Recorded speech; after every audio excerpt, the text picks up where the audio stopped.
In this video I'm going to show you the easiest way to bezel set a round stone.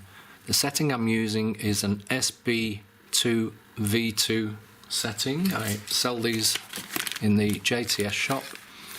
They come with 5 settings and the stones as well, and as you'll see they have 2 square settings, 2 round settings, so you get plenty of practice with these. The original SB2 blank is still available, so check those out as well.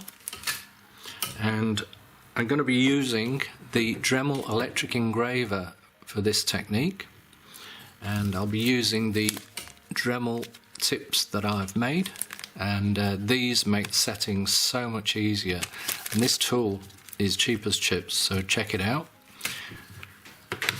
Now the first thing I'll do is I'll put a marking on the inside of the setting, and to make it easier to see I'll just paint the inside with a black marker pen. Now the second video in this series will show you other ways of bezel setting, or similar ways but using different tools, so check that out as well. And I'm just going to file the top to start off with, just to make sure it's perfectly flat. Now I'm going to mark the seating depth, and to do that the rule of thumb that I generally use is to set my dividers to approximately the distance between the girdle of the stone and the table of the stone. And once I've got that, you do need a good pair of dividers to do this, and you really only need to do it once or twice before you become familiar with where the seating cut should go. So I'll just scratch that line on the inside like so, and now I can follow that around with my burr. Now the other thing I'll do, just to make sure that I keep on track with the burring, is I'm just going to mark 4 points. The burr I'll use to start the cut work is a heart burr, and a heart burr looks like an upside down diamond. This is a 90-degree heart burr. There are a few options there, so make sure you get the 90-degree heart burr, and the size of this is 2mm, although you can use something around about 2.5mm. So the size isn't crucial, it's more the shape of the burr is the crucial part. And this will start the process. And the reason why I put the 4 points there is because it's always a good idea just to treat it as a claw setting and put your cut just at the 4 points firstly, and then you can join them up, and you can then ensure that the cut work is perfectly parallel to the top of the setting. Now we need to judge the amount of cut to do, so just place your stone on top of the setting and just make a judgment as to how much metal the stone's covering. So ideally the stone should cover around about 1/3 of the thickness of the setting. So a little bit more, a little bit less is okay if you've made your own setting, but these cast settings, it's around about 1/3 of the setting will be covered by the stone, so that tells me to cut 1/3 of the way into the thickness. So now we can join up these 4 points and make sure that the burring is nice and neat. So going all the way around. So we can just get rid of the markings on top, we don't need those now. So what we're going to do is just remove the inner lip of the setting until the stone fits snugly into the setting. And ideally we don't want any wobble at all. The burr I'm using for this is a setting burr, so it's similar to the heart burr, only it's got straight sides there. So that's going to take off the top lip. Now if you haven't got this burr, you can use a round burr to do this. So I'll just change over just to show you. And this round burr is 2mm, and the setting burr, again, that size doesn't really matter too much. that was 2.2 mil. So as I said, you can use a round burr. All we're doing is removing the inner lip of the setting, and you're going to keep testing to check if the stone is fitting. So go all the way around.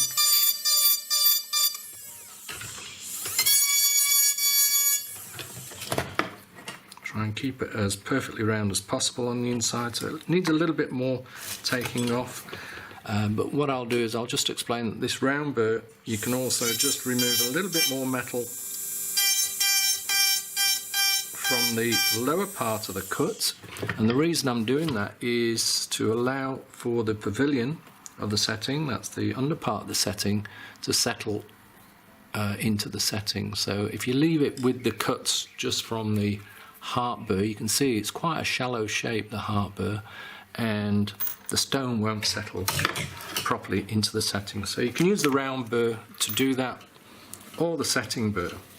So if you can just have a look at the setting burr there, the actual angle there of the taper is more like the shape of a stone, so that will do the job for you as well. So as I said, this is a 2.2 mil setting burr, but a slightly larger one would work better. So if you had a 2.5 mil one, use that. So I'm going around again until the stone fits, but what I'm making sure of is that I don't lose that initial cut that the heart burr imparted on the inside of the setting. I can just see the line there now, but I just want to make sure that I don't lose that. So I'll go back to the heart burr and just re-establish that. I'm not cutting too deep, but this is where the girdle of the stone is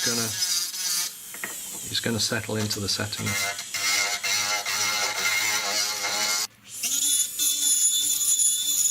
So I'm back with the setting burr now. Now make sure that when you are using this burr that you're keeping the burr perfectly straight, like so. So not angling off like that.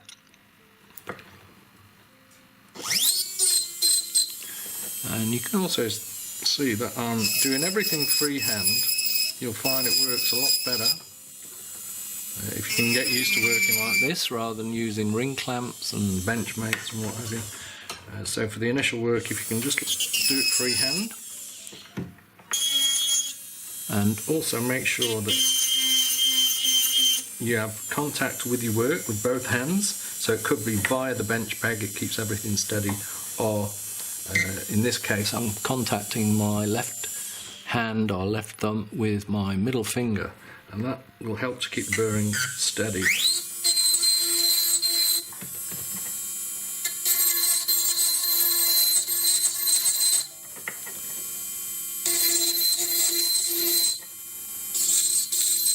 Now, if this is your first time you're doing this, then you should be stopping and checking every few minutes, because we really need this stone to be friction fitting into the setting. If when you put the stone in there is a little bit of movement there, it's quite hard to get rid of that movement when you're setting the stone, finishing it off. We rely on the pressure from the sides of the stone, not so much the downward pressure.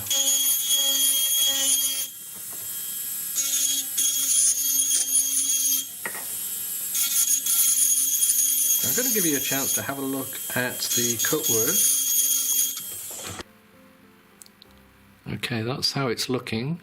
So the actual shape of the inside of the setting is the same shape as the profile of the stone here.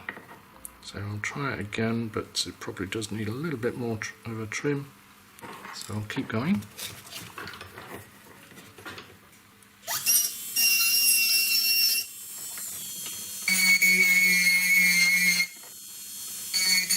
Okay, the cutwork should be just about done now. I'm going to try the stone, but before I do, I'll just show you the inside of the setting. It should be really neat. There shouldn't be any dips or cuts, unnecessary cuts. It should be nice and smooth because that's going to be pushed onto the stone. And sometimes when you see some bezel settings, it's all wrinkly on top, and that's because it's not been cut very well before the stone goes in. So I'll just try the stone. Hopefully it'll fit in. If not, I'll just continue cutting. Now that's in. So I'll just give it a bit of a push with my brass pusher. It's just tilting a fraction on one side, so that's sorted that out. Make sure that it's level. You should just see the table of the stone when you look at it sideways. Okay, the stone's in the setting and it's nice and firm. It doesn't actually come out when I turn it upside down, and if I tap it, I don't hear any rattling. Now it might be the case with your first one or two, you might have a little bit of movement there, but don't worry, just continue with the setting, finish it off, and then hopefully the next one you'll get it a lot firmer. So now what I'm going to do is just file off the outer edge of the setting at a 45-degree angle, and this will give me the contact point for the hammer tool.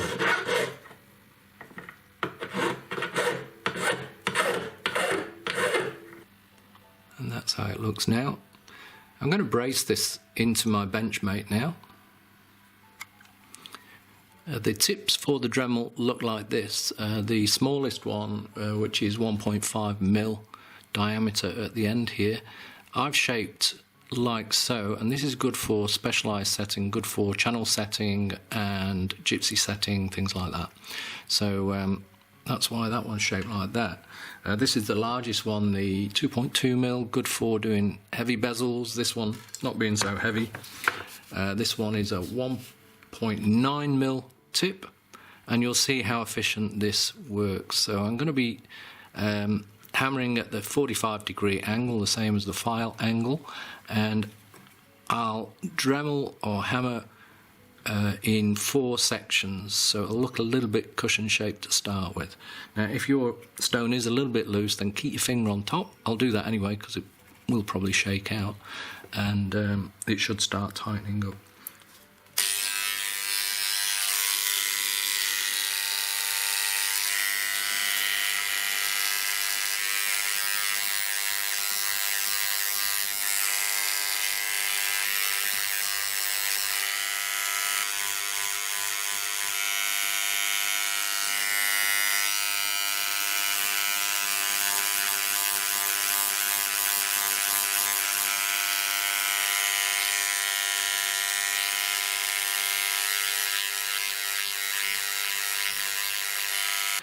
So as you can see, it's a cushion shape, and the reason for doing that is you can keep checking the level of the stone to make sure it's not shifting and lowering down at the hammer point.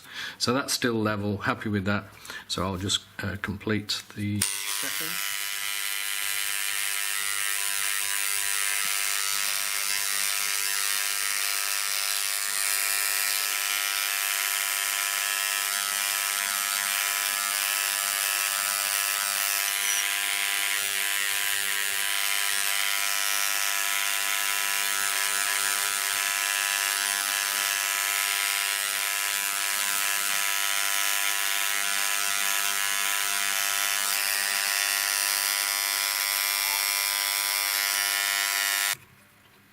So before we finish off the setting, just make sure there's no movement at all. You can just move a tool across the facets and just see if there's any movement, or again just tap it like so with the ear to the stone and you should be able to hear if there's a rattle.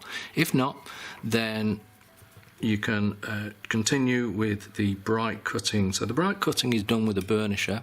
You can use a flat graver, but because this looks so neat, we can finish it off just with a burnished edge like so. So you treat it like a gypsy setting, if you've ever tried that. And the tool I'm using, it's just a sharpened burnisher. It was a beading tool, so I'll show you what a beading tool looks like. So that's a small one. So you can see it's got a cupped end, so it's been fashioned at the tip and polished, so it's quite blunt, and that is a perfect tool for just rubbing onto the setting. It's downward pressure, and do it in sections, so you can do it in quarters, like so, and you should get a really nice, neat, bright cut inner edge to the setting.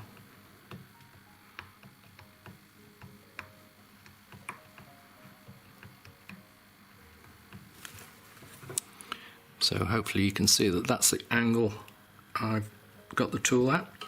And as I said, it's a downward pressure, so it's going this way. So there's not an awful lot of pressure on the stone, it is mainly on the metal. And this will close any gaps as well, if you do find there are some gaps there.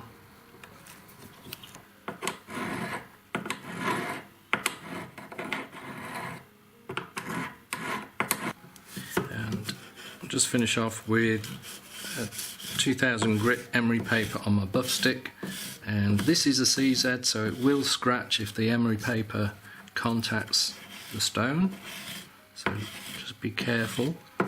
Because I angled this edge at 45 degrees, I'm not contacting the stone. I'll just finish off with a brass brush, just get a bit of a clean up, and then we'll take a look. I've just had a look at the inside edge of the setting. It looked okay, but it wasn't as polished as I really wanted it, so what I've just done is gone to my polishing motor and polished the tip of my pointed burnisher, and that's leaving a much nicer finish on the setting.